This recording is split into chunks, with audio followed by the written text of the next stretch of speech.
Welcome to Ground Up Growth, where we share entrepreneurial insights, business strategies, and personal growth lessons to help listeners build success from the ground up.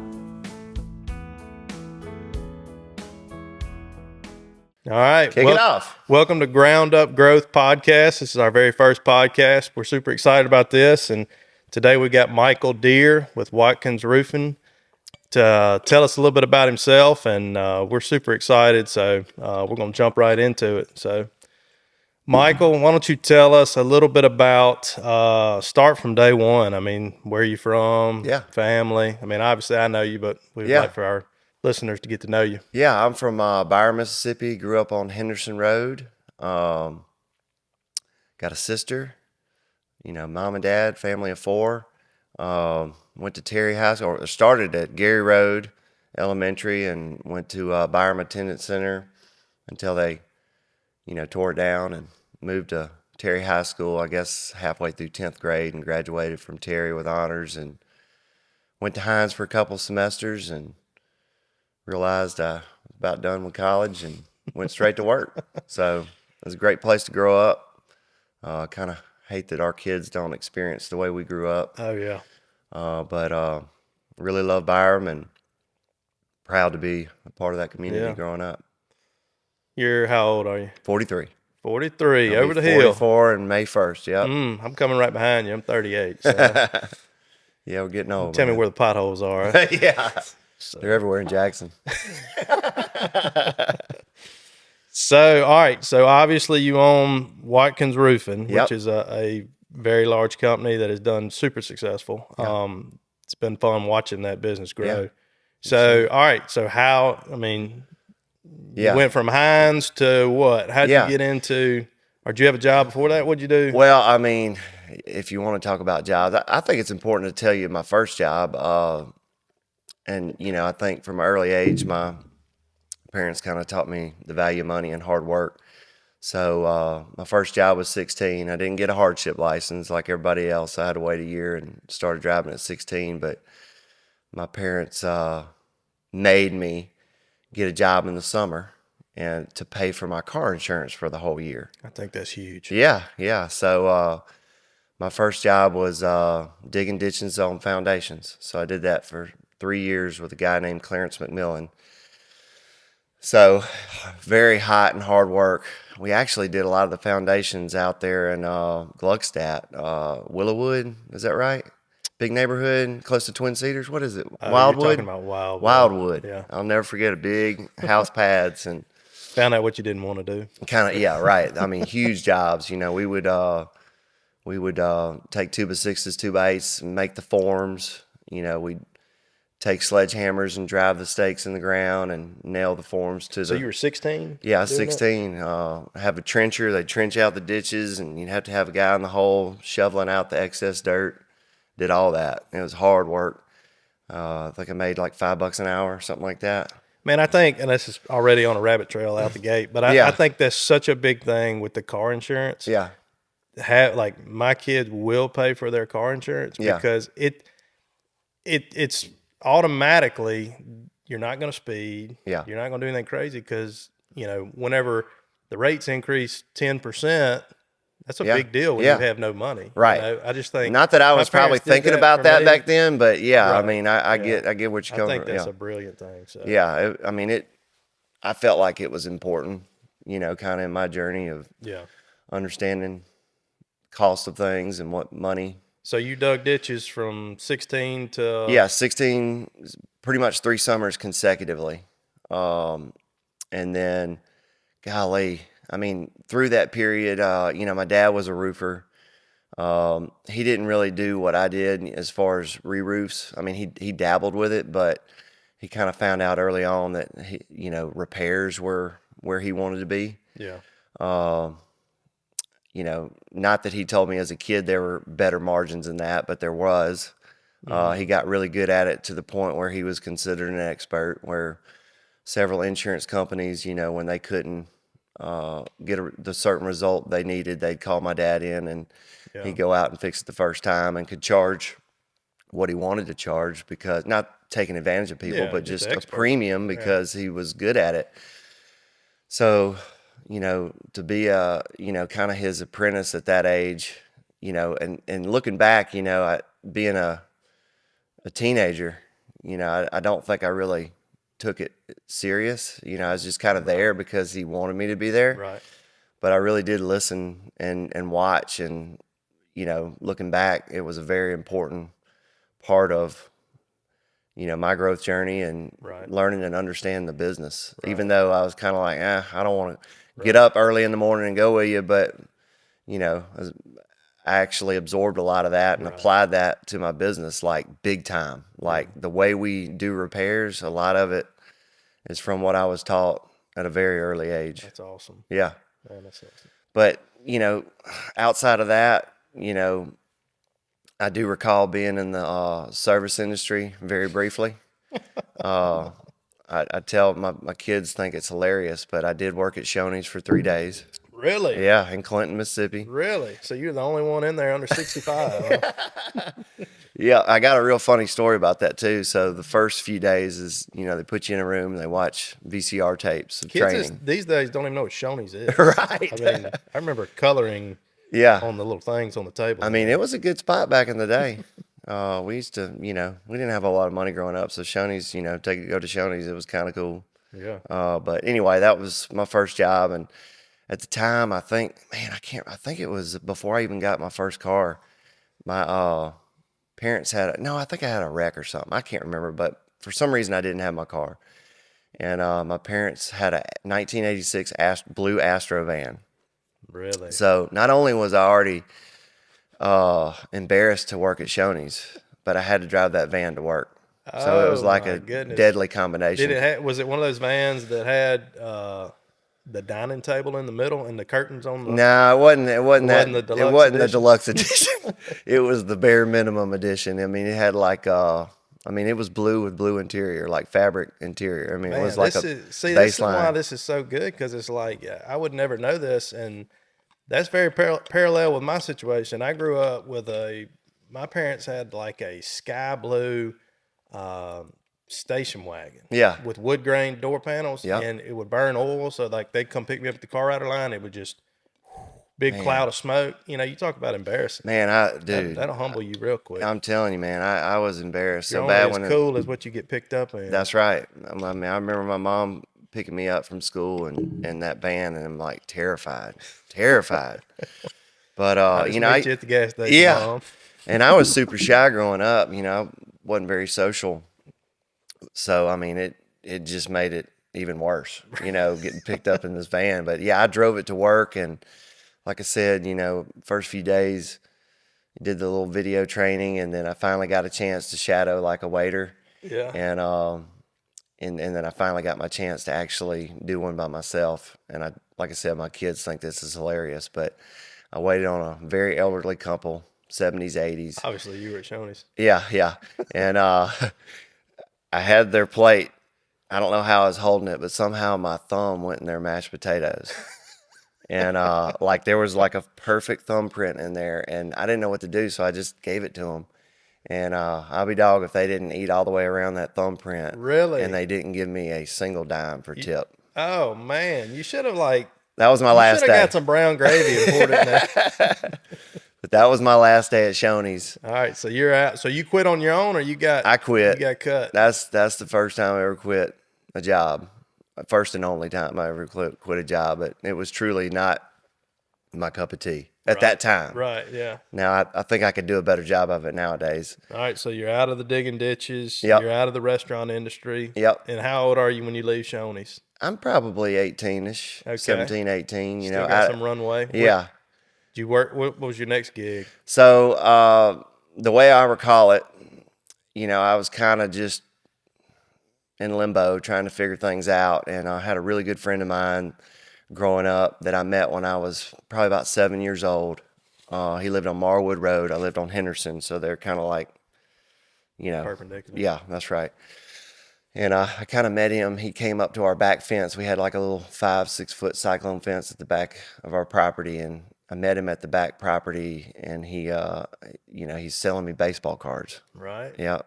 And that's how we became friends. And I mean, when I say we were best friends. We were best friends. We'd wake up and, ride bikes, get on four-wheelers, shoot birds with pellet guns, build tree houses, whatever, and until we were about, 15, 16 years old. And, 15 years old, he got a hardship license. He got a Ford Ranger, and we'd ride everywhere together there. And then, about 16 years old, we kind of lost touch. He went to a private school. I went to public school, just two different areas. We grew up in elementary school. But anyway, long story short, just cold called Steven and, reconnected with him and asked him what all he had going on, any opportunities for work. His dad was a home builder. Him and a couple of his best friends, were kind of together building houses. And he said, yeah, man, I'm about to start a commercial roof for my Uncle Tommy, which is Tommy Moody, owns Guaranteed Roofing down off of 55 South. And, you can come help me. He had done some roofing projects with me and my dad growing up too.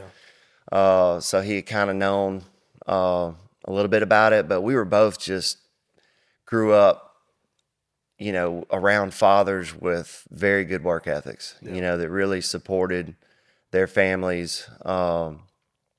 If anybody's watching this, don't kill me, but I don't recall either one of their wives working.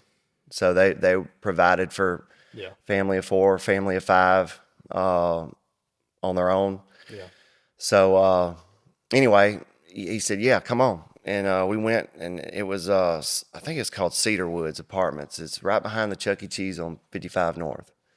36 units. We were tearing off cedar shake on a mansard. A mansard roof is straight up and down. So mansard is what it's called. Okay. It's just the style of pitch of the roof. So it's a flat roof with a mansard roof on the side that was cedar shakes. So is there any slope to a mansard roof? No, it's straight up and down. If you had to put a pitch gauge on it, you're probably looking at like 2412. I mean, it's straight up and down, steeper than your roof. Wow. So pretty intimidating for a couple of guys, 18, 19 years old. But cedar shakes? Yeah, cedar shakes. Really? So they're very small, right? And these were super old and brittle. I mean, they're falling off in pieces. Yeah. So Guaranteed Roofing was going to do the hot tar build-up roofs. So we would do the mansard roofs all the way around the sides. So we'd tear off the cedar shakes. Were you going back with cedar? No, we went back with a 26 gauge R panel metal roof. Okay. So we would tear off the cedar shakes. We'd lathe it with 1x4, and we'd put the R panel metal roofing on. Another quick rabbit trail, Yeah. But I'm interested, and that's one of the biggest things with this podcast is, it's ground up growth. Continuing to have a growth mindset is what we're going after, and I think no matter how old you are, how much business experience you've got, continuing to want to self-develop and grow and learn, I think is so big. So, and being vulnerable with that, I have no idea what a mansard roof is. I do now, because I want to learn. So, what is your thought on? I'm interested to know what the thought process was back whenever. How old was that building? I mean, why would they put a cedar shake roof on? It was because of the times, and was it cost effective? You think, or was it? Now it's one of the more expensive roofs you can purchase. Right. That's what. But back then, it may not have been like that. But I think it was more of a look they were going for. Aesthetic. Yeah, and the aesthetics being called Cedar Woods. Yep. Yeah, Cedar Woods, Cedar Shakes, kind of make business model, I guess. There. Yeah. Okay. But when it was built in probably the 70s. Because we're talking about the year 2000 when we were doing this. Yeah. So in the 70s, it was probably, an upscale look. And what's the life expectancy on cedar shake? Yeah, I'd say 50 years. I think that's fair. As they age, they start to dry rot and split. Yeah. And fall off. They have different grades. You can get heavy ones, medium, and more of a thin shingle decorative look. But it's really kind of a lost art. Yeah, we've done it. Fast forward with really? we still do them. Do you leave them unfinished, or do you stain them? Or no, we leave them unfinished. Okay. They end up getting darker over time. Yeah. They start real kind of golden looking, right, and then they kind of dull out and turn brown over time. Some people like the golden look, so I think there is some type of treatment you can put on it to kind of keep it that golden look. But a lot of people don't do anything to them. Could you stain them? I'm sure. Yeah. But man, that'd be messy trying to do that on a Yeah. on a roof, and I don't even know how you get it even. If you try to do it, I mean, I guess the best method would do it Spray before it you or- put it on. Yeah. But yeah, All right. So you so jumped in a job. and I want to make sure everybody knows, at that point, the offer was $10 an hour, and at that time, that was a lot of money. High cotton. Yeah, $10 an hour. So, and we worked. When we started, we were working 14-hour days, 7 days a week. As we progressed and we got faster at getting it done, we didn't have to go as hard, but we were, being a commercial job under guaranteed roofing, we were under a time crunch. They wanted it done under a certain time frame. And anyway, so we worked our butts off in the beginning trying to accomplish, do the best we can. And it was a learning curve, Oh, I gosh. recall when we first started, think so. Never done it before. It probably took us a month to do a unit. And by the end, if I recall right, we could get one done in 3 days. And, the most help we ever got was one person, and that was just for the tear off. The majority of the work that we did was just me and him. That's a lot, dude. God. Yeah. And it took us about a little over a year and a half to do the whole project. Really? Yeah, by ourselves. Yep. Wow. So we would do the mansard roof, do all that, and then they'd come behind us and do that hot tar roof. Wow. Yep. So after that, we got a lot of confidence. Hey, we considered that a Yeah. metal Now we're roof. advertising cedar Yeah. roofs. What Yeah. you need? Well, not so much. Because we did the metal roof going back, we Yeah. kind of felt like we had become metal roofing experts. So So you were how old? Because you said that was a year. yeah, so job. started it when I was 19. By the time we were done, we were 20. Okay. Halfway through 20, and Steven's a year older than me, so he was 21-ish. So we went to Yellow Pages, got a quarter-page ad, started advertising for metal roofing and asphalt shingles, which I had the asphalt Did you shingle have a background. company at that time? Or- Yeah, well, we called it Dependable Roofing. Okay. Yep. It's you and Steven. Yep, me and Steven. And then, kind of what's going on in the back is, Bud Watkins' dad, the home builder, he starts getting into insurance work, State Farm specifically. He does whatever paperwork needed to become a premier service provider for State Farm. So what that looks like is, let's say a policyholder makes a claim on a house. It could be fire, it could be water loss, it could be a roof. At the point of adjustment, an adjuster comes out, evaluates the damage. They say, we can either adjust this claim for you and you can find your own contractor, or we have our own contractors, our PSP program contractors, where they can act as the adjuster, they can act as the contractor, and we're so confident in them, we'll give you a 5-year labor warranty. So that was just an avenue Mr. Bud pursued to generate more business. So we were kind of running those parallel for a while, Dependable Roofing and Watkins Construction, what was first became Watkins Construction, because Watkins was incorporated in the year 2000. So all this was kind of going parallel for years. So we would kind of do our thing, and then we'd work for Watkins. So Bud Watkins started Yes. Watkins Construction? Absolutely. Okay. Yep. Bud and Because I know that's probably a lot of people's question is, Yeah. you're Michael Dier, Yeah. but you own Watkins Yep. Construction. Bud and Wanda Watkins started Okay. Watkins Construction in 2000. That's when 2002, I think, is when it was incorporated. So me and Steven would do roofs. We'd split the proceeds there, and then we'd go work for Mr. Bud for an hourly wage. It could be gutting a burn job, painting, flooring. I mean, that's kind of where we learn how to remodel. Yeah. Uh, Okay.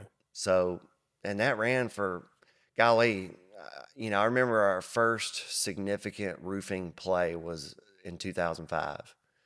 So we were doing this for 3 or 4 years, doing roofs for Dependable and working for by the hour for Watkins Construction. And 2005 Hurricane Katrina came, and we got an influx of roofing opportunity, tarpon roofs, whole roofs. I mean, you'd be surprised how bad that storm affected us this far inland. I mean, there were lots of roofs that would just sheets of shingles missing.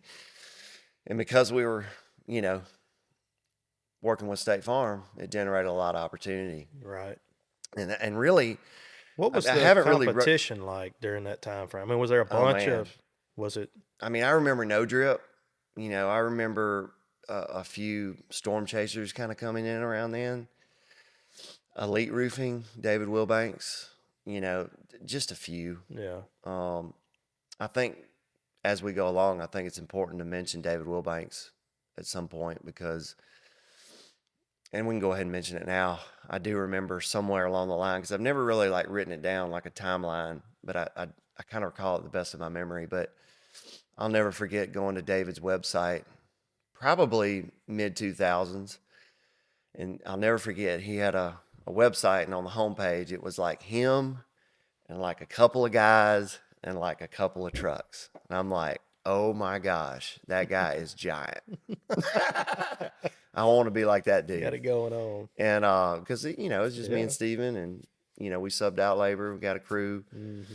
I felt like it was small time compared to that. Yeah. So, but anyway, 2005, we did an influx of jobs. I think that's kind of when the transition occurred where we kind of dissolved Dependable Roofing and we went all in with Watkins. So kind of the early days, what it looked like was, we're still working by the hour for Watkins Construction, but when we did a roof, we would still split it, but we'd pay ourselves by the square. So we're running roofs through Watkins Construction. Mr. Bud had a small stake, but majority of the profit me and Steven had. And so y'all were doing obviously homeowner insurance claims, roofs, but are you doing fire damage? Yeah. And water losses. Water? Yep. Really? Yep. We did it all. I mean, I those spent were 5 years doing the water. We did water damage and mold remediation. So now we didn't bring in the fans and the dryers and all that. We just gutted it and redid it. You didn't put the Tyvek suit on No, and clean we didn't the do all sewage that. up? No. You missed a... Not saying I hadn't cleaned up sewage, but we didn't do it like that. And that's another thing. Like, as we progressed in life, I don't know if you, being in real estate, I know you remember when everybody was buying these rental houses and refinancing, and there was a gap there because they were getting these super high, what do you call it? Golly, my mind just went blank. When you get a evaluation on a house. Appraisal. I don't know why I missed that. I know that sounds stupid, but an appraisal. They were getting these super high appraisals, and there was a gap where they had some cash or whatever. Right. Anyway, Steven and a lot of his best friends were getting into that model. So we were rehabbing a lot of their rental houses because they were buying them. Golly, the Mosers, they ended up buying 50, 60, 70, 80 houses, in South Jackson. Yeah. Where they were, buying them, remodel them, getting high appraisals. And, Burr method. Yep, that's right. So obviously the real estate, that model crashed in 08, ended up not working out. Right. But what positive happened is we really gained a lot of knowledge of how to, the full building envelope, understanding the interior and exterior rehabs of all, in any situation. So I feel like that was going back to the knowledge piece, as we progressed and, knowing how to build a house, everything meant was pretty good for Watkins Construction. We used to use a software program called Exactimate. Yeah. Y'all still use that? Every day. Every day. It's still a thing. OMP. There's a couple of other ones, SimSol, and there might be another one out there, but Exactimate is the predominant tool used to generate values for claims. Gotcha. But yeah, 05. So first hailstorm we ever worked was in 2009. That was in Clinton, Mississippi. And that was about the time that we could run one crew full time. And, at that point, when you get to the point where you can run a crew full time, it's a pretty significant milestone because you can control the quality of labor and you can control the schedule. I can't tell you how many times, growing up in the business where I had a job lined up and I had my crew lined up, and 10 o'clock at night, they said, hey, we didn't finish one for this other guy. We're not going to be able to start yours tomorrow. And, that makes you upset because the customer gets affected in the process because a lot of people take off work and it's like a big deal to get a roof. Most people want to be around, not everybody. Some people want to be at work because it's super loud and they just rather come home to a brand new roof and not see it all trashed up, leading to the end. But that was a pretty significant milestone. That was about the time that we started marketing too. Our first television But commercial. you're not an owner at this point, right? No, I'm not. This is we're 2009. still operating Big with hailstorm. with a handshake. Now I'm being told at the time that I'm an owner, and that and we I was getting half the proceeds, but technically I wasn't an owner at that time. And so you got one crew. Yeah, one crew at that point. So first hailstorm work was in 2009. 2012 is when we could finally keep one crew busy and we started advertising. That was about the time that I started. In the advertising route then, because I mean, that's one of the things that's so intriguing to me is your advertising. Like, and anybody that's listening or watching, everybody has seen. I mean, I see Watkins in two places every day, be it on TV, radio, maybe on the roads, the trucks. trucks, That's a big piece that I do want to tap at some point. Your insight on the advertising. So what does the advertising model look like in 2009? Is it still phone book? Well, 2009, I think, being a millennial and being around when the internet was first, I don't know, conceived, whatever, brought out to the public. I still have an AOL email address. So, when AOL came out, I was surfing the web. Right. But I do recall in my story something I was doing back then that I didn't even know what it was. But I recall, in that 2009, 2012 range, just being obsessed with trying to locate places that I could register my business, like a kudzu or a Yahoo or just anything to where I can say Watkins Construction. Really? Yeah, and you know what that's called nowadays, right? What's that? SEO. SEO. So I didn't know what I was doing, but I just wanted Trailblazer. I wanted to find real estate on the internet that I could put Watkins Construction on to where potentially somebody could find us. So I was just trying free listings. Any free listing that I could find back then, I was trying to do. And then I don't know when Facebook came out, but obviously, when Facebook, and I don't think there was a business aspect of MySpace, but I know there was for Facebook. But having a Facebook profile and actually posting to it, right, I think was important because I mean, I still get memories of like some of the first content I put out, and I would go to like Fiverr.com and get people to make like generic videos. And I mean, I just always had an obsession with marketing, whether it's digital or traditional, and going back to the David Wilbank story, there's another caveat to this, and I don't even know if he remembers this, but I used to live in Northeast Jackson, and we used to go, our favorite Mexican restaurant was at El Charro on Lakeland. You know where that is? Yeah. It's kind of dilapidated, but there's a gas station next to it.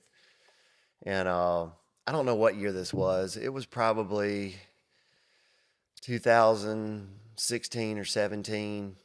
I just started doing billboards with Lamar, and I had a billboard right by Bonsai. And I went to that gas station after I ate dinner with my family, and I bumped into David Wilbanks, and I didn't even know he knew me. We had met on a few claims where he was like the subject matter expert in a dispute or something like that, but I didn't even know he knew who I was. But apparently, maybe I had Watkins on, I don't know. And he just stopped me, and he so happened there was a billboard in the distance, and he said, "Man, why do you do that? Why do you put your name out like that? I don't want anybody to know who I am." And I thought that was odd. Really? But my answer to that and I don't have anything to hide.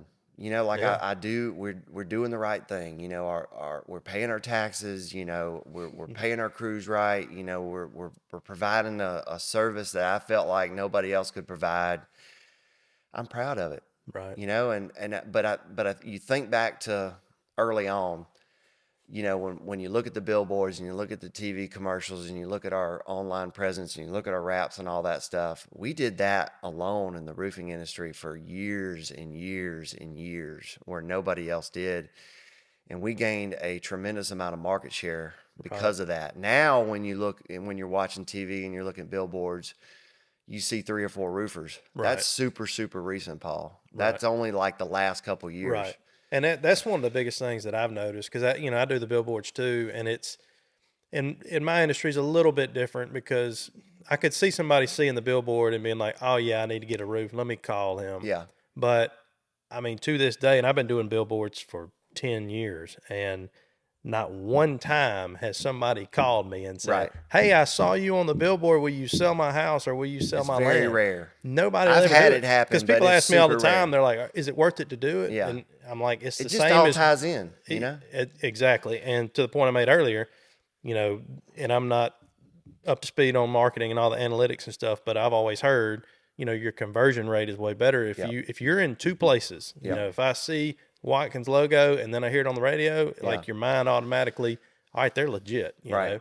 And I just think that's an interesting thing. I mean, and that took a lot of courage to go to dump money But- into something that you don't have a direct like ROI on. Yeah. Like, That's another thing, just to to add to the business side of things. Like, I think one of the most important things I ever did was, and I think it's just a part of the grand scheme of my journey. I didn't grow up with money. That's not what drives me and motivates me. So reinvesting money back into the company instead of taking it for myself was a no-brainer. Like, I don't need it. So, Right, but I yeah. do need customers, and I do want people to know who I am. Right. Because we're trying to be omnipresent. I want to be anywhere and everywhere our customer could possibly be. Right.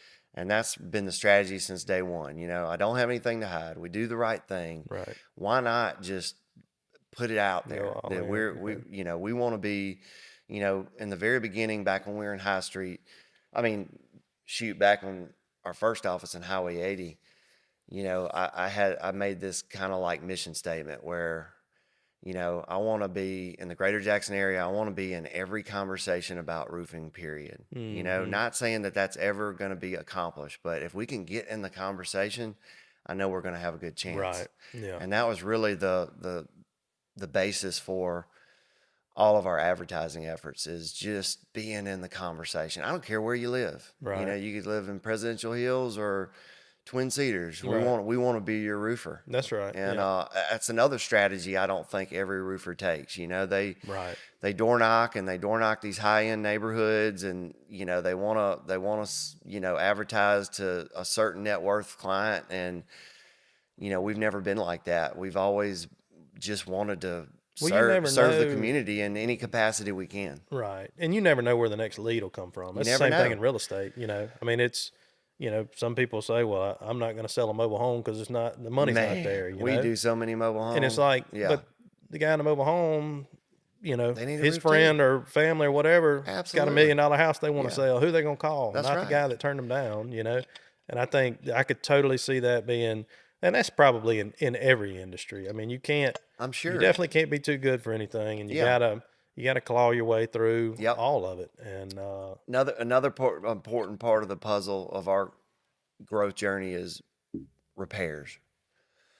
A lot of other roofing contractor strategy is, the insurance claim or nothing. They don't even know how to write a retail estimate, like what it would cost outside of Right. an insurance claim. Not saying they all, I mean, a lot of them do now, but going back to when we started, it was like, all right, insurance claim or sayonara. They're not hanging around. But because my dad taught me how to do a proper repair, and because he also taught me how to be relentless about any and every opportunity that comes my way, because you can build a lifelong customer, right? We've done repairs since day one. Majority of the ones we did in the beginning was done by me. And, that has become real recent. And, when I go to conferences and I go to, leadership summits and things, within my industry, that's become a real strategy for roofing companies now to add that service element to their business, that repair element. And we've been doing it for 20 years. wow. So think about all the jobs that we've done over the last 25 years. Complete pre-loss, to pre-loss condition, just everything, sheetrock, just paint, everything. I am talking about specifically roofing, but yeah, I mean, Okay. even like remodel repairs. I mean, if you do a good job, they're going to tell Right. their friends, their family, their church members. It doesn't have to be a $20,000 roof. It can be a $450 repair. And, you know, not only are they going to tell their friends and family, but they're going to come back when it's time to replace the roof too. Right. So we take it Top of serious. mind. Yeah, And, top of mind. that's where they're going to see you on the billboard and be like, oh, yeah, Yeah, he did my stuff back in 09. right.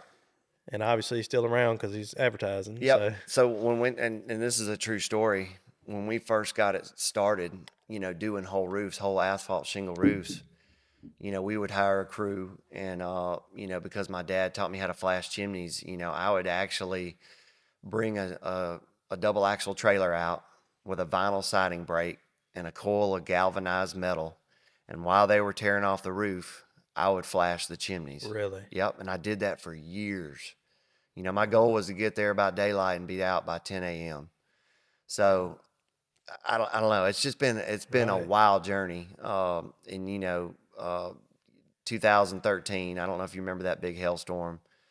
That was another significant milestone in our journey where you know, it was basically catastrophic hail, 3 and 4 inch hail from Bolton, Mississippi, all the way to Pelahatchie. You know, big scope of work. A lot of storm chasers came in. You know, a lot of the local, our competition, you know, they hired anybody with a heartbeat Right. in a trailer, and, you know, scaled up to 10, 12, 15 crews just to try to get whatever they could. And I think a lot of those guys, and especially the storm chasers that came into our market, you know, they didn't do high quality work. Right. So the fact that we started with, you know, at that time we were still running one crew, but it took me like 2 or 3 months to get to the second crew because I wanted it to be the right fit. I requested pictures of their work. I requested addresses of jobs that they were done, and really did my diligence before I took Right. them on as a crew. Yeah. And throughout that whole 2013-14 journey of that catastrophic hail, we never got more than 3 crews. Really? So it wasn't all about the money. Right. It was about maintaining Well, the quality. to your I don't know. Getting stumped too? Yeah. Your Appraisal? No, your trust, the beginning of what we can build. What do you call that? Yeah, trust, the beginning of what we build, What's right? that? What do It's you call like our that? tagline. Tagline? Yeah. Slogan. Yeah, slogan. That's right. Yeah. That's right. So that's probably where that came into play. Yeah, absolutely. So, you know, and you know what? During that time frame, we ended up getting up to about a 7-month backlog, Paul. 7 Really? months. But, you know, they knew who we, by that time, Right. because They're willing to wait and specifically quality. Clinton, you know, we just did a hailstorm in 09. It's 2013. Just about that entire community got roofs again just 4 years later. Wow. They already knew what we could do. Right. They were willing to wait. Now, did we have some cancellations? We did, a few. Yeah. But my goodness, Wow. under 10, I thought Right, that was a yeah. huge win. Right, Like I get absolutely. not wanting to wait 7 months, but for Right. the ones that did wait, they knew what they were getting. Right. And man, you think about all the different milestones. I think that was a big one that we didn't So in sacrifice quality. 2013, Still didn't have still not an ownership. owner. Still not You're an still owner. a quote unquote owner. So you mentioned like kind of spearheading the marketing stuff. Are you kind of the marketing At that time, coordinator, around you know? 2011, 12 is about the time where the Watkins family started getting into used cars. And another important part of the story is Mr. Bud Watkins ended up getting sick. And we kind of shared the story on our podcast. I'm not going to get into the details of what kind of sickness he had, but at that point, Stephen Watkins basically ran the company, his son. And that's when we were kind of spearheading the remodel, the water loss, fire mitigation, all that stuff, and doing roofing at the same time. But fast forward to about, 2013, 14, they ended up getting into used cars. I don't know where that came from. I kind of think it was their Uncle Ted that kind of brought that to, that business opportunity to him. But they started getting into used cars. So, he was still helping with, at that point, the business kind of became segmented.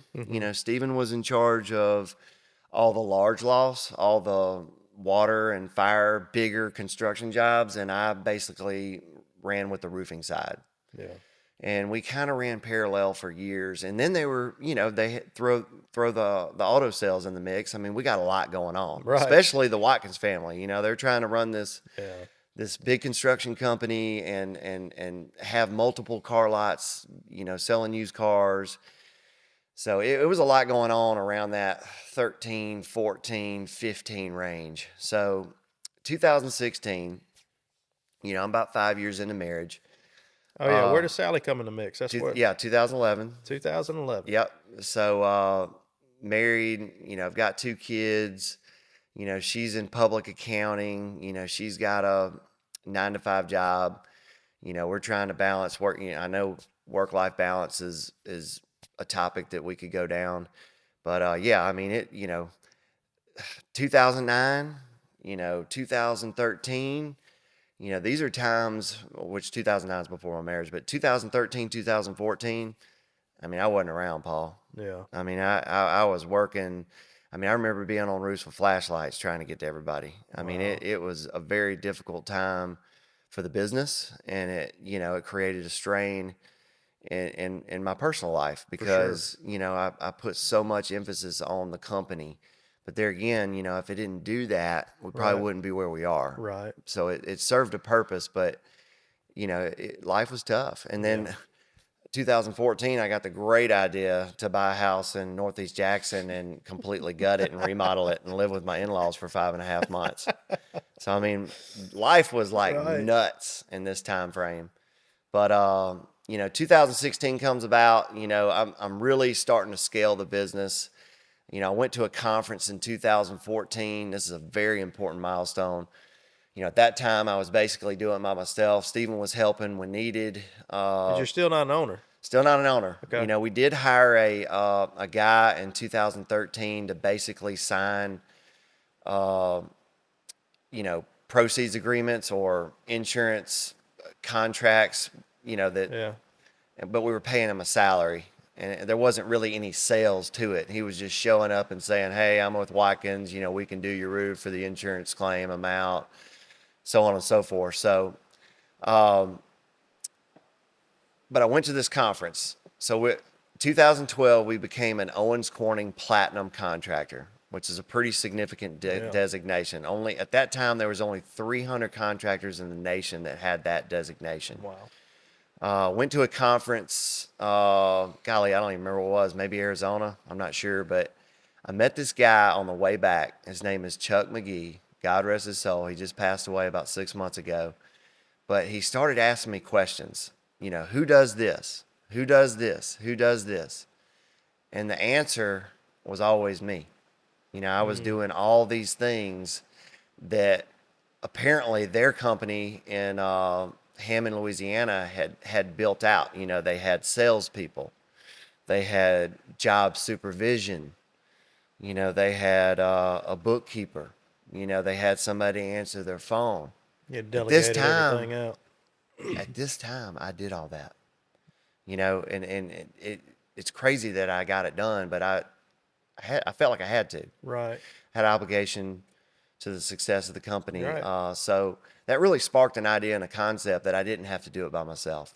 So about 2015 or were you like OCD in the sense of like, let me just do it myself? I know nobody how can I do want it. it done. Nobody can do it better than me. Reputation, Yep. it's not worth. Yep.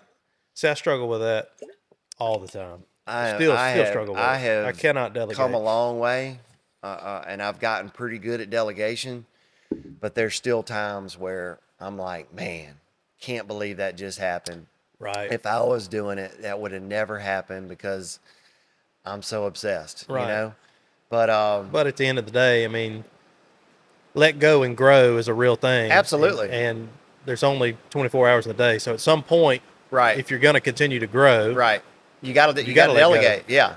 But at the time, I didn't even know the concept exists. So by him telling me that there was another way, it really sparked an idea. And I came back home and I started thinking about, what that looked like. And I do recall in 2013 where I couldn't answer the phone and be in front of customers. So we did let Steven's mom, Miss Wanda, answer the phones during that time.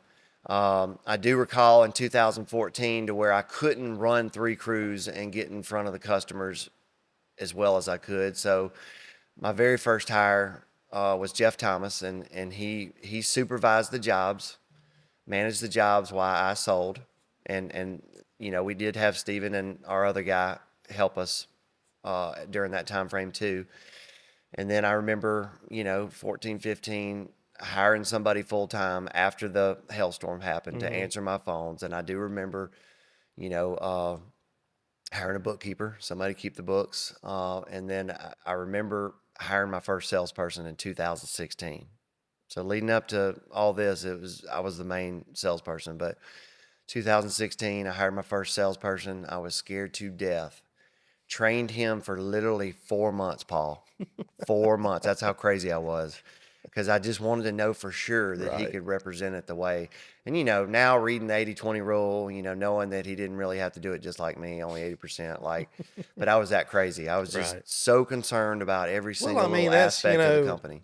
1-0 crap erases 100 attaboys. And that's something that's always stuck in my head too. It's like when you spend your whole life, or the majority of your adult life, growing, I mean, that's your baby. Oh, and man, that's like a kid. And it's like you've got to constantly pet and groom that thing, or it's. And if you're a control freak like me, I mean, you don't, and there were times where I was like, man, I don't, I could see maybe I felt less than having somebody help me, because knowing my dad supported a family of 4 on his back, That's right. Yeah. This is going to be a 1-man show or 2-man show. But at that time, it felt like more like 1 man because, they were doing the used cars and big construction stuff. And I felt kind of alone on an island figuring things out. But, so fast forward, I hired a salesman. We had another storm in 16 where I hired 3 different State Farm adjusters that I had befriended through just working out in the field with. Try to capitalize on a storm in my hometown in Byron, Mississippi. So I went from 1 salesperson to 4 real quick. Started building out a team. Is that salary based or is that commission based? That was the first time. Well, I can't say that's the first time because on the first rep, I paid by commission too. But the structure that we started with has changed. We were paying more on profit. Now we're paying gross. That commission gives you breathing room because obviously that's what we do with our agents. And it helps me sleep at night because at the end of the day, I'm not paying you unless you bring something in. That's right. So, and they also have an unlimited earning potential too, and that's very appealing to a salesperson. They can make as much as they want, and if you want to go hibernate, hibernate. Yeah, I get it. And but going back to the story, 2016, that's really the first time things started scaling.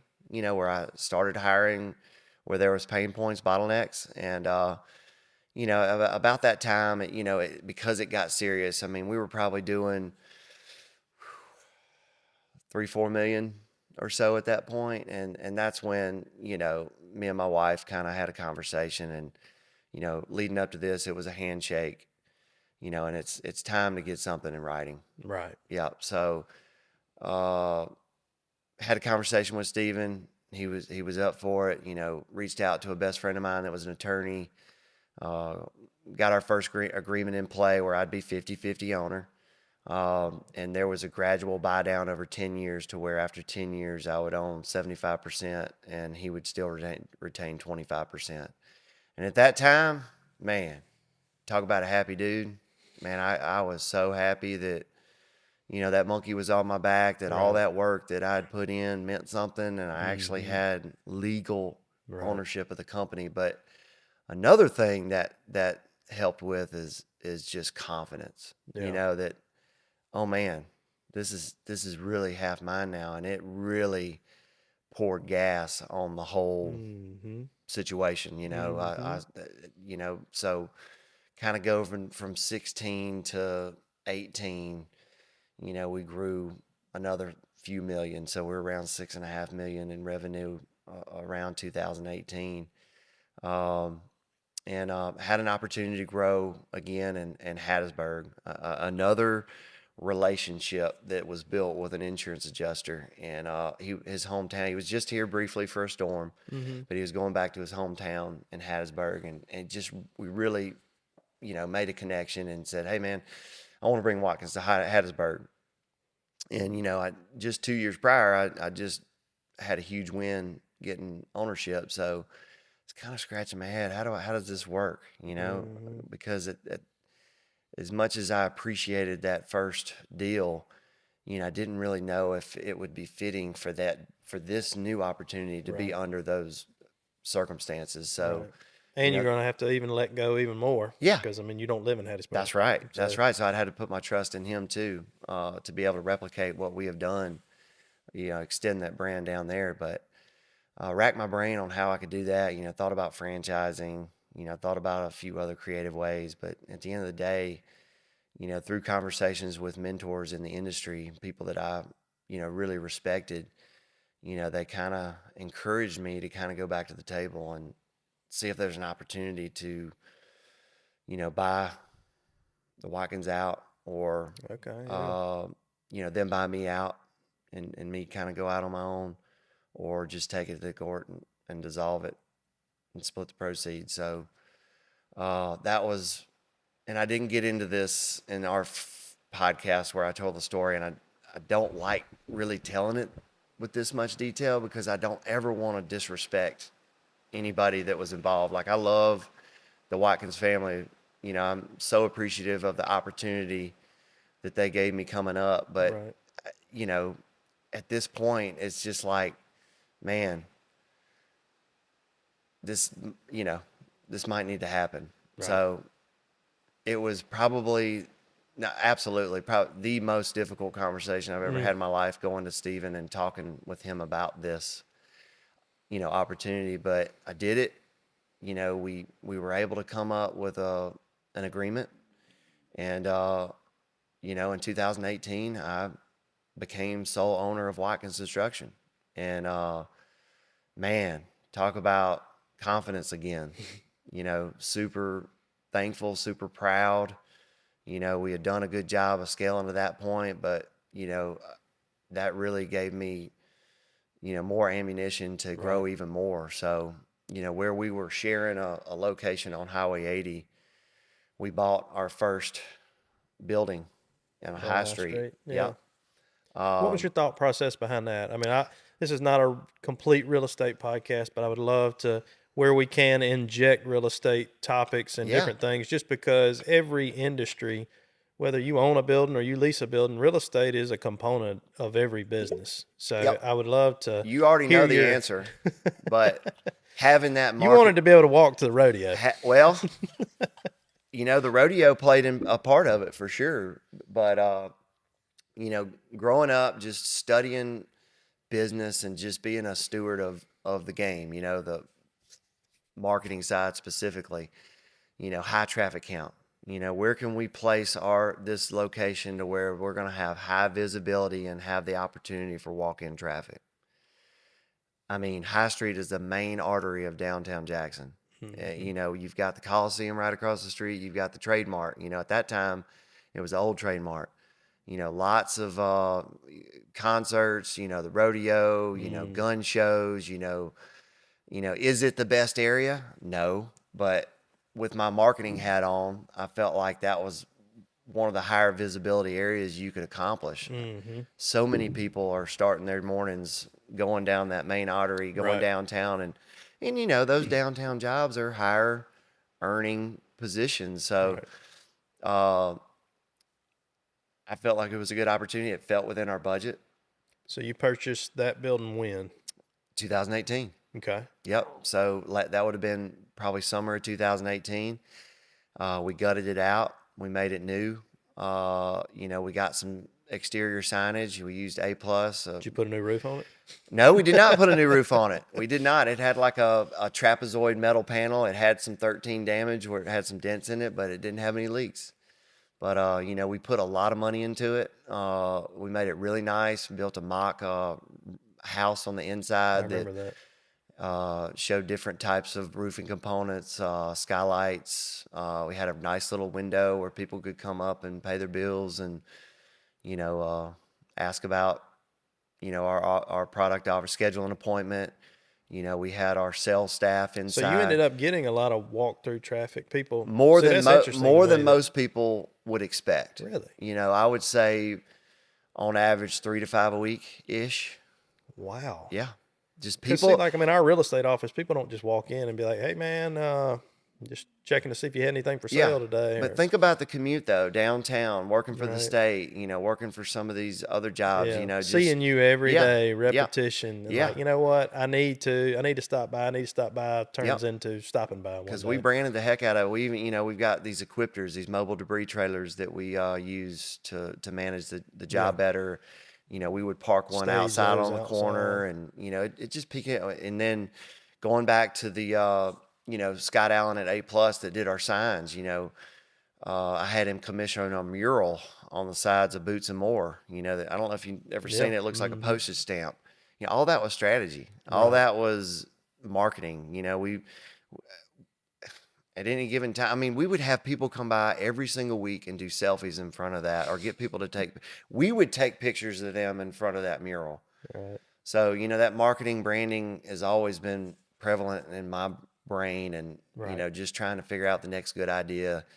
But that was a very important part of the journey, is being in that high visibility area, having a building that we could call our own, where we, every employee was under one roof. My wife started working for me around that time. She's a public accountant.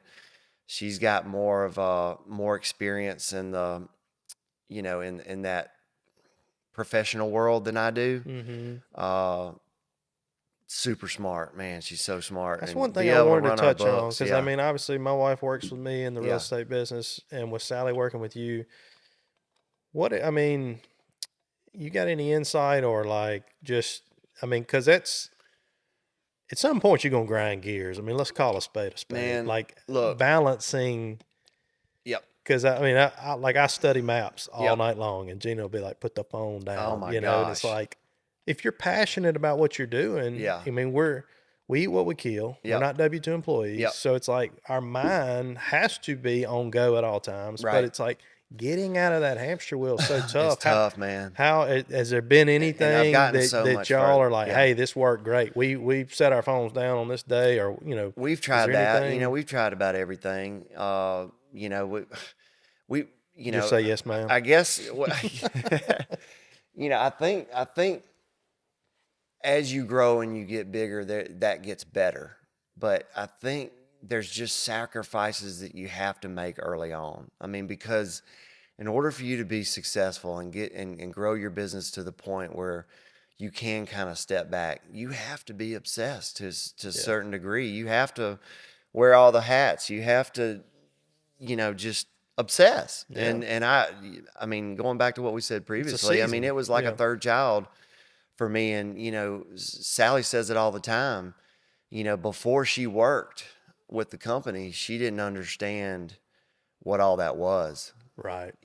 but now working in the company, she gets it. Right. I mean, and she's fully engulfed in it, and at some times more than I am.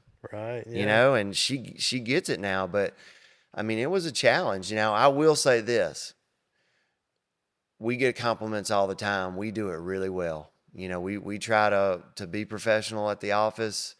We don't we don't do public displays of affection Right. with out in the open or wherever. You've got to have a good spouse. Yeah, though. you Like gotta- that. yeah, That is yeah, just yeah. You But yeah, I mean, have we clashed on certain topics when we get home? Sure. Yeah. I mean, I'll be honest. Yeah. Oh yeah. But I think it's rare in comparison to some people that do it too. Right. I remember when I brought her on board, I had other people in the professional realm that just said, "Hey man, you just made a big mistake." Right. Yeah. And and I'm like, "Oh crap," but I didn't. There's no way we could be where we are without Sally Dier. Right. Just having that public accounting background, understanding. I mean, she's like a wizard on numbers, and She builds our budgets. I will say this, she is a lot more reserved than I am when it comes to spending. Oh, I've seen her hold Like you back. she don't understand that marketing element. I mean, even though she does, she's still like, you Right. really want to do a 3-year Which deal you for need 240 that, grand, right. like, I mean, that's like real money, Michael. Right. But there's certain sides of that deal where I see the upside, and she's evolved. I mean, she gets it a Right. lot more, but it was a struggle in the beginning because she's a bean counter. She wants to know where every little dollar is, and if I'm spending money, Right. and it affects her balance sheet or her P&L, it Right. better be a good investment. I think that's huge. I really do. I mean, I went through the same kind of growing pains with Gina being on board. We do a lot of land development stuff. We'll buy land and go in and do infrastructure and different things. And I'm always pitching these deals to her, and she's just like, "No, we're not spending that kind of money." Right. And I'm like, I've got to have this whole PowerPoint presentation of like, this is the ROI and this is why, and once I flesh it out, she'll understand it better. But over the years, because we had the same growing pains, man, Yeah. like just, I want to do this. And she's like, no. And it's like, you can only push that so far. Right. And like, proof of concept over the years, allowed us to where she's gotten comfortable. And that's, your spouse trusting what you're doing is just, having a good spouse is just so monumental. I think it's an asset, man. If you can do it and do it well, it's an asset. Well, and one thing Gina does is this, she's implemented this 24-hour rule for me. Mm-hmm. Like if a situation occurs and like my blood pressure gets up and I want to respond, I get wronged by somebody or whatever, and That's I want a knee-jerk reaction, she says 24 hours, then respond. Yep. Think about it, you respond. And it's amazing the clarity that your mind. Oh, yeah. And if I And didn't sometimes have that, you don't even go back to it, right? right, I mean, exactly. It's a moot mean, point. Like I'm not right. going to waste my time on it. And that's where, I mean, if it had not been for her with that, I would have made some foul balls. Yeah, Sally does the same thing for me. I mean, she reels me back where where normally I would lash out and get upset, show my butt to the point where it's like counterproductive to the culture, right? And I can't tell you how many times I've done that, and I used to do that a lot in the beginning. But I think a lot of that has to do with just that struggle of letting people help and not being certain that they can do it at the level you can do it, and finding out that mistakes have been made, knowing that you could have done it better. It's just, it hurts, man. And it's I don't know. It just, it's emotional. Right. Some of those instances are emotional, and even though that's not the right thing to do, to lash out, you don't know what else to do at that time because nobody's coached you on another way, right? So, but thinking about the evolution of Michael Dier, I mean, personal development is a big one because I used to explode, man. Right. And now I'm a lot more calm. I'm not perfect, but I'm a lot more calm, and I understand. I read a lot of books, and I listen to podcasts every single day. I listen to audiobooks, and I'm constantly trying to be a better version of myself. And a lot of that is that emotional side, and not like taking a step back, counting to 5, 24, whatever you got to implement. But that stuff matters because as leaders of the company, whether we like it or not, everybody's watching us. Everybody's watching our reactions. Like I said, I am not perfect. I'm not trying to teach this topic. I know the right way to do it, but I don't do it the right way every time. But I think it's important for our employees to know that when that type of event happens, I hope that they would know that it's coming from passion from the brand, and not just being ugly for the sake of being ugly. Like I react the way I react because I love this company, and I'm so, conscientious about not only the success of the company, but your individual success too. Right. So I'm going to lash out sometimes. Doesn't make me feel good about it. Right. But it's just a coming from a place of passion. Yeah, it's coming from a heart and passion. I mean, you obviously do a really good job of it because I will say, I mean, the work environment, the times that I've been in y'all's office, I've been in the high street and then the new building, and man, just like everybody's attitude, they're Yeah. all in, I feel like. And you don't see that a lot of places. I mean, it's Yeah. that what y'all got is a really special thing. And I think that's a testament to what you've done and what you've built and how you've portrayed your character and how you handle things. And Yeah.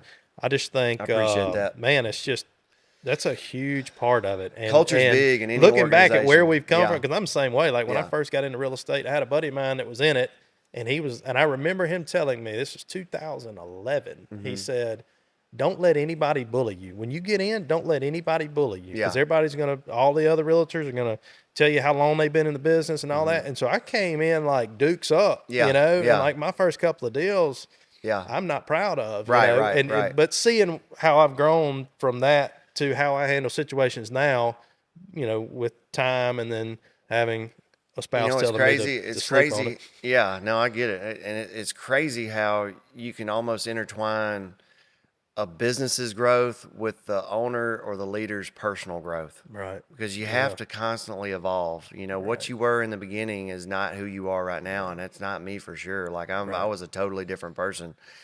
But I think it's cool that you can kind of intertwine the business growth Yeah. with your personal growth Right. journey, and being able to pay that forward to your employees and tell those stories and try to work on their own personal growth, whether it be suggesting books or podcasts or just having one-on-one time with them and sharing best practices for what's worked with you, I think is very important. But going back to the culture of Watkins, yeah, I mean, it's our pride and joy. Yeah. We get that all the time where complete strangers will come into the fold and they'll be like at the end of their visit, be like, man, didn't matter where I walked, everybody's smiling and eager to like offer coffee or water or explain what they do. Like, Helps you got a ping pong table Yeah, and yeah. a vending machine. Yeah. Tell us real quick. All right. So from that gap from 1819 to now, Yeah. y'all are not at High Street. Tell us about Yeah. So that kind of that leads move. into how we kind of connected. We I don't even know what year was that? 2000? I mean, 2000, let's see. 2018, 2020 maybe when Wheatley, 21-ish. Okay. Yeah, Anyway, probably 20. so we grew at a high rate. We got to the point where we outgrew High Street. I think capacity there was 25. So the first thing that we kind of grew out of was the warehouse. So we had a separate warehouse on Vine Street behind High Street where we stored materials and things of that nature. So we outgrew that. It's like a little quasi hut. So when we approached you, we were looking for really just warehouse, right? And we wanted to be in a certain area and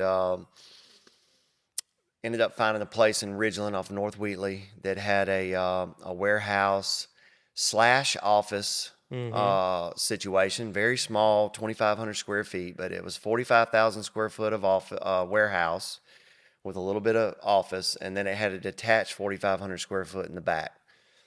So when we bought this piece of property that you helped us purchase, we were looking for just warehouse. So in the beginning, when we bought this property, we took on the 4,500 square foot as a metal fab shop in a storage area. So that was the first kind of growth plan, was to buy this property, but the thought process, we weren't trying to get into the rental aspect, right? So apparently 2 entrepreneurs had bought this piece of property, divvied it up, had a bunch of tenants. But when we looked at this piece of property, it was like, okay, this solves an immediate problem. We're going to be able to grow, basically double our warehouse size. But we're also going to have a rental aspect to it, to where it's going to cover the cost leading up to when we need additional growth. So we're able to offset the cost of the building with the rental piece. But also, as we grow, we're going to be able to, let some of these tenants out and gain some of their area. But I don't think initially we thought a whole lot about this 2,500 square foot of office space. But as we grew out of High Street, we needed more room. So we ended up taking that office space on too. And we operated for about a year and a half, maybe 2, where sales and admin were at High Street, and what we call audit, insurance side, and operations were in this 2,500 square foot. So that was the best situation we could come up with that time. But if not saying that it was like catastrophic, but anytime you're in two separate places, it can affect culture, right?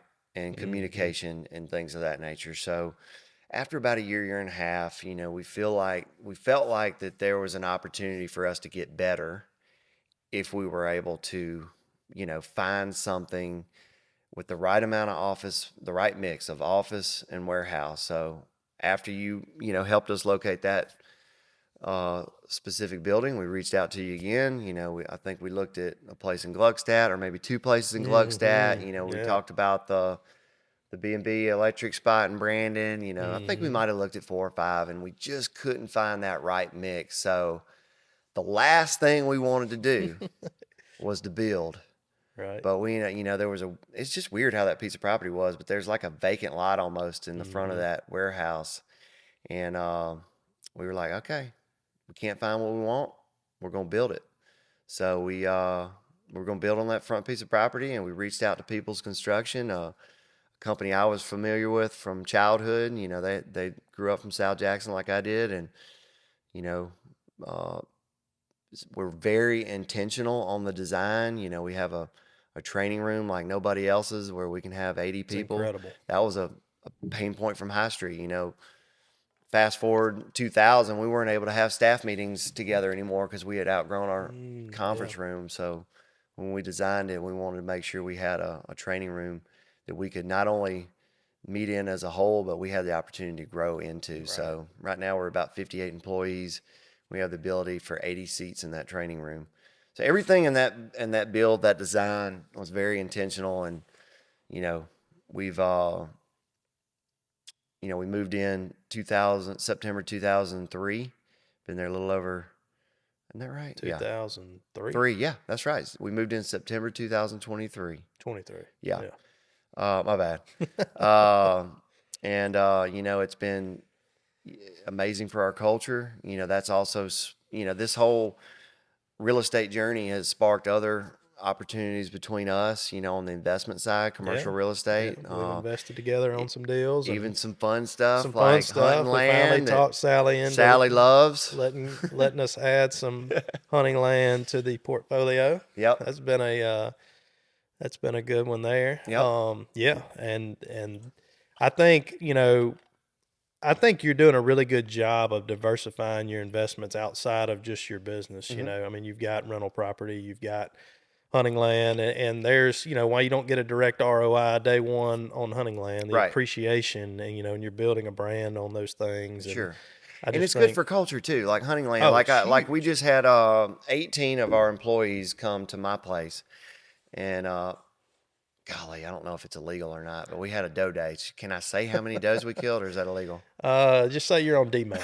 We're on a DMAP program, and we had a culture building deal where we brought about 18 of our employees out and just had a good time. We grilled out and did some hunting, and everybody was just blown away by the piece of property and how much fun they had, and they were demanding that we do this annually. And there's duck opportunity out there, so I think we can incorporate some duck hunts. And just going out there on some retreats, just hanging out and shooting skeet or whatever. Well, you got to have that relief valve. People like us that, I know everybody works hard, but like whenever you go hard in the paint, absolutely, and there's nothing wrong with that.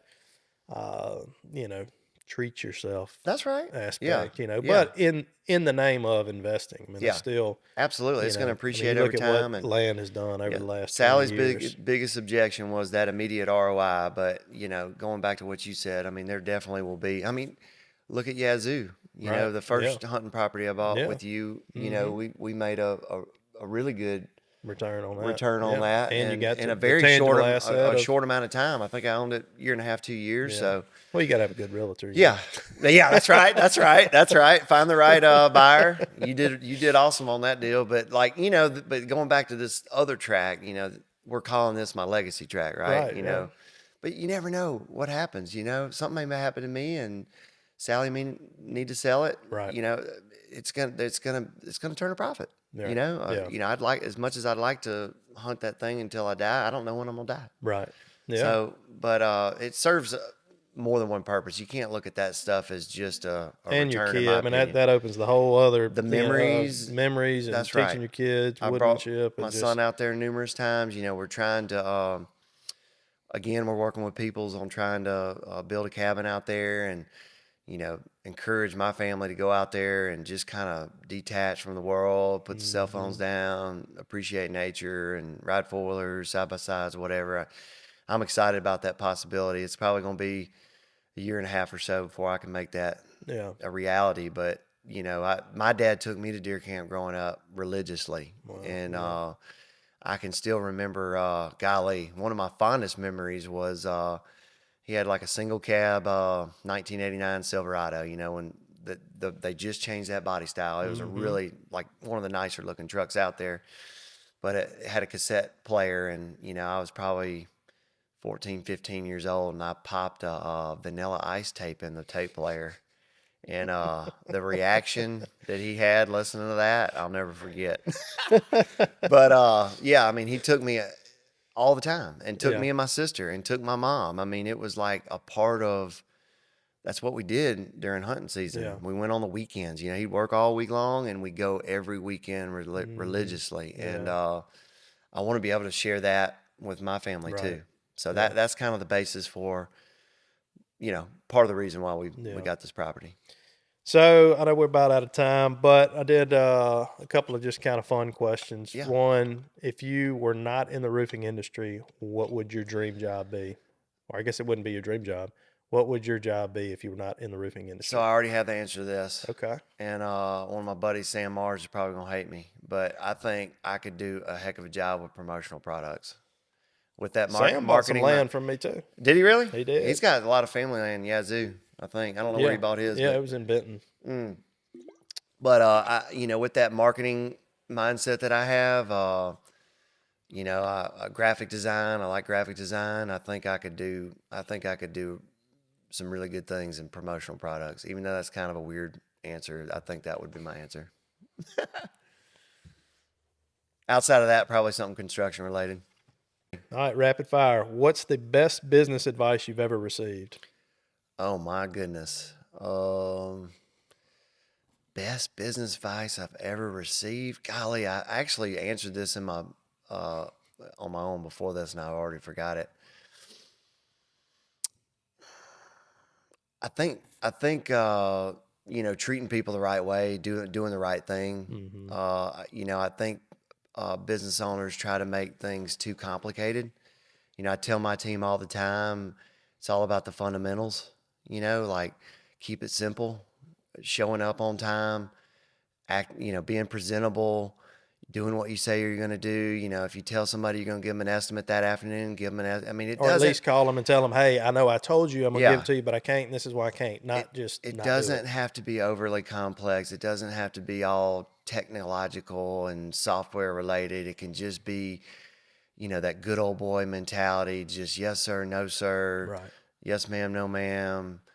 Like I tell my sales guys all the time, and, Jamie Price does an excellent job of this, but if I was going to be 1 minute late to an appointment coming up, I was calling that customer. And most of the time they'd kind of chuckle, are you serious? Right. But that's how important that client was to me, and starting off on the right foot, like, I know that sounds crazy, but I also know how this industry is perceived, not only construction, but roofing specific. We don't have the best name, right? I mean, people steal and lie and cheat, and, like, being on time. My dad, like, here's another story from back in the day. My dad, when he told me that I needed to be at his house at a certain time, if I didn't show up, he'd leave me, and I wouldn't make money for the entire day. So at an early age, that was instilled in me to be on time. So when I started expanding and growing and hiring salespeople and project, that was one of the first things that I instilled in them, is we are not going to show up late. And if we are, we're going to communicate that. Right. And I don't think there's many businesses that are just bought into that philosophy like there used to be. I mean, no, everybody's got the crutch of, man, I got stuck in traffic. Sorry. Yeah, that's right. Not worried about the client's That's time, right. you know. I mean, that's the most important. Yeah. Respecting their time is the most The important. commodity of time is the biggest thing we have. It So. dictates how that deal is going to go. You know, if you Oh, start yeah. off like that, they're probably not going to give you the time of day. And it Right. doesn't matter what industry you're in. That's a Right. big deal. All right. If you could have lunch with any business leader, past or present, who would it be? Warren Buffett. Warren Buffett. I've got an uncle in Birmingham, Alabama, that was a president of a Fortune 500 company, and on his way out, Warren Buffett bought his company, and he was able to have a 2-hour sit down with Warren Buffett. You know, it happened one time, and Warren himself said, "You'll probably never see me or hear from me again." But hearing the story of their conversation has always intrigued me, and I just think he's one of the best business people that ever walked the earth. You know, he's got a real estate element to him as well, and I think he's got a wealth of knowledge that that I would appreciate, and I think it'd be cool to sit down with Warren Buffett. He's brilliant. Yep. All right. What's your go-to productivity hack? Ooh wee. Just developing a routine. I'm not gonna lie and say I exercise, but I'm very habit forming. Like I get up and I do the same thing every single morning. I don't have this awesome storyline about how I work up and I eat right, and I don't Right. wake up at 3 a.m. I don't jog and do all that stuff, but I get up at the same time and I do the same things every single day. I live and die by my calendar. So if it's on my calendar, it's routine. I'm going to do it. I'm going to be there on time. I'm going to do it. But just developing a routine, I think, would be very important. Describe sticking your to it. business in 3 words. Oh, man. My favorite place? Mm. That work? Yeah. Yep. My favorite place. How can people connect with you and learn more about what you do? You can, me personally or a business? I would say the business. Yeah, 601-966-8233, or you can go to nomoreroofleak.com. That's how you get us. You can find us on Google. How long has Lurk been around? Lurk was born in 2019. Yeah. Lurk is the water mascot. drop, the mascot, the infamous dude on our television commercials. We got a lot of new ones coming out. Well, when y'all outgrow North Wheatley and Yeah. we move you to the Coliseum, we'll just have to get him as a mural. Right. I don't know how you can incorporate this into the podcast, but I do want to kind of go back a little bit because I forgot something pretty important. So 2018 was the first year that we gave a roof away. And I think that and then tying in Lurk in 2019 was another very important part of our growth journey, to be able to give back to the community. We were fortunate that, a lot of the local news channels covered that, but we were able to give a roof to a veteran that couldn't afford it. And that really helped our culture. Obviously we're helping an individual, but talk about buy-in that was gained from our team. And we didn't stop there. We ended up doing 3 different roof giveaways that year through No Roof Left Behind. But you think back at all these different milestones. I know I mentioned a lot of different years and different things that happened. I really think giving back to the community that has helped us as much as they have was a significant milestone. And it really sparked a culture of giving too. We go to First Ridgeland once a month, and we help with their food pantry. We've actually had a couple of employees that come up with concepts on our own. One of our ops guys met a couple on a job that took shopping bags, the plastic ones, and they take those and they make mats for homeless people. They knit them together and make these lay down mats for homeless people. We had another employee that had close ties to a women's shelter, so we all collaborated and gained soaps and razors and toothbrushes, and we just kind of had a drive to collect all this stuff to give to a woman's shelter. Yeah. But I think going back to business growth and culture, getting involved in the community, because the community is the one that supports us, right? All Right. the homeowners that are associated with Madison, Rankin, and Hinds County. I mean, they're the ones helping us. Right. The least we can do is give back to back. them. So, and then Lurk. I think Lurk is golly, he's been huge for us. I mean, I'll never forget. I was looking at some a multifamily opportunity. Who came up with At Lurk? the Did so you? it was a collaborative effort with us and WAPT. So I went to a little conference where they had to get like a speaker, and they gave just some insight on how to build a storyline and how to align with a certain type of commercial or whatever. And after that conference, I was interested in hearing more, so they came to our office and they kind of pinched us on 4 or 5 different topics or options. And that he started out as an animated character, and that was their concept. That was something that they had already had kind of predetermined for somebody else in another region that may not have even been in roofing. But when we saw that, we were like, that's what we want to align with. But I think because and going back to me and my team, because we are so engulfed with marketing and trying to think outside of the box, we were like, okay, we've done well with this as an animated character. What else can we do? And several of us really enjoyed. You remember those old ESPN commercials where they would have the mascots come into the office at the ESPN quarters, and there might be LeBron James interacting with the Cleveland Indians mascot. Like, I always thought those were funny and entertaining. So how he was kind of transitioning to that was from that concept. So I contacted a company out of Canada and had them make a Lurk suit. And then we were already working with a team of videographers from Memphis. And we just kind of collaborated and came up with our first, I think the first set that we did was like 35 commercials of just like short, entertaining, ESPN style, funny spots. And then it evolved to like movie parodies. So, we did the Major League, at Trustmark Park, where I was Charlie Sheen, Wild Thing. That was like a whole nother movement, and we're still kind of living in that movement. But God, it's just been an amazing journey. And thinking back but there's a lot of risk in all that stuff, and a lot of money that was involved in coming up with that idea, and not only just doing it, but evolving it into what it is now. It's very, very expensive to keep that thing going. But You get a lot of people that are like, must be nice, oh man, and it's like, brother, you have don't have idea. Yeah.